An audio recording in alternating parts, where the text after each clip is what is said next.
اور یوسف کے بھائی کنعان سے مصر میں غلہ خریدنے کے لیے آئے تو یوسف کے پاس گئے تو یوسف نے ان کو پہچان لیا اور وہ ان کو نہ پہچان سکے۔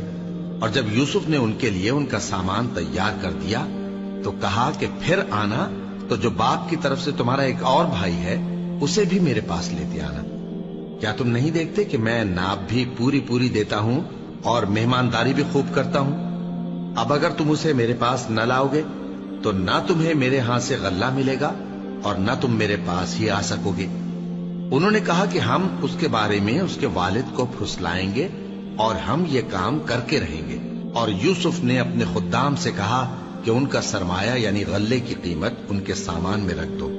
عجب نہیں کہ جب یہ اپنے اہل و عیال میں جائیں تو اسے پہچان لیں، اور عجب نہیں کہ یہ پھر یہاں آئے۔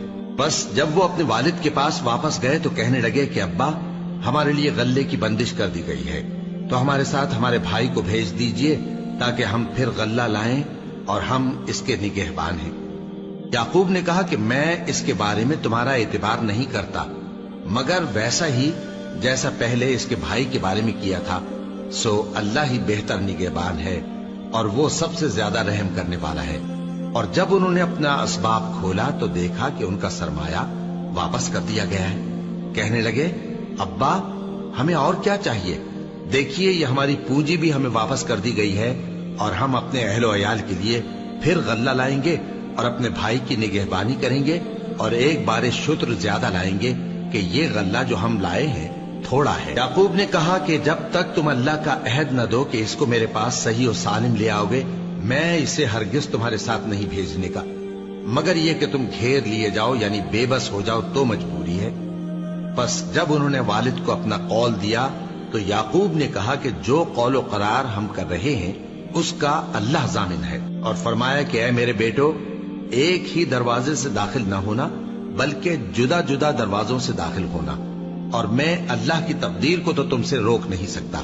بے شک حکم اللہ ہی کا ہے، میں اسی پر بھروسہ رکھتا ہوں اور اہل توکل کو اسی پر بھروسہ رکھنا چاہیے۔ اور جب وہ ان مقامات سے داخل ہوئے جہاں جہاں سے داخل ہونے کے لیے ان کے والد نے ان سے کہا تھا، تو وہ تدبیر اللہ کے حکم کو ذرا بھی ٹال نہیں سکتی تھی۔ ہاں، وہ یعقوب کے دل کی خواہش تھی جو انہوں نے پوری کی تھی، اور بے شک وہ صاحب علم تھے کیونکہ ہم نے ان کو علم سکھایا تھا، لیکن اکثر لوگ نہیں جانتے۔ اور جب وہ لوگ یوسف کے پاس پہنچے تو یوسف نے اپنے حقیقی بھائی کو اپنے پاس جگہ دی اور کہا کہ میں تمہارا بھائی ہوں، تو جو سلوک یہ ہمارے ساتھ کرتے رہے ہیں اس پر افسوس نہ کرنا۔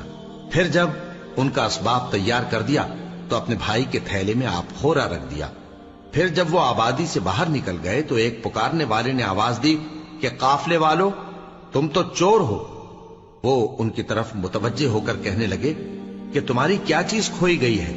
وہ بولے کہ بادشاہ کا کٹورا کھویا گیا ہے، اور جو شخص اس کو لے کے آئے اس کے لیے ایک بار شتر انعام، اور میں اس کا ضامن ہوں۔ وہ کہنے لگے کہ اللہ کی قسم، تم کو معلوم ہے کہ ہم اس ملک میں اس لیے نہیں آئے کہ خرابی کریں اور نہ ہم چوری کیا کرتے ہیں۔ وہ بولے کہ اگر تم جھوٹے نکلے یعنی چوری ثابت ہوئی تو اس کی سزا کیا؟ انہوں نے کہا کہ اس کی سزا یہ کہ جس کے تھیلے میں وہ دستیاب ہو وہی اس کا بدل قرار دیا جائے، ہم ظالموں کو یہی سزا دیا کرتی ہیں۔ پھر یوسف نے اپنے بھائی کے تھیلے سے پہلے ان کے تھیلوں کو دیکھنا شروع کیا، پھر اپنے بھائی کے تھیلے میں سے اس کو نکال لیا۔ اس طرح ہم نے یوسف کے لیے تدبیر کی، ورنہ بادشاہ کے قانون کے مطابق وہ اپنے بھائی کو لے نہیں سکتے تھے، مگر یہ کہ اللہ چاہے۔ ہم جس کے چاہتے ہیں درجے بلند کرتے ہیں، اور ہر علم والے سے بڑھ کر ایک بڑا علم والا ہے۔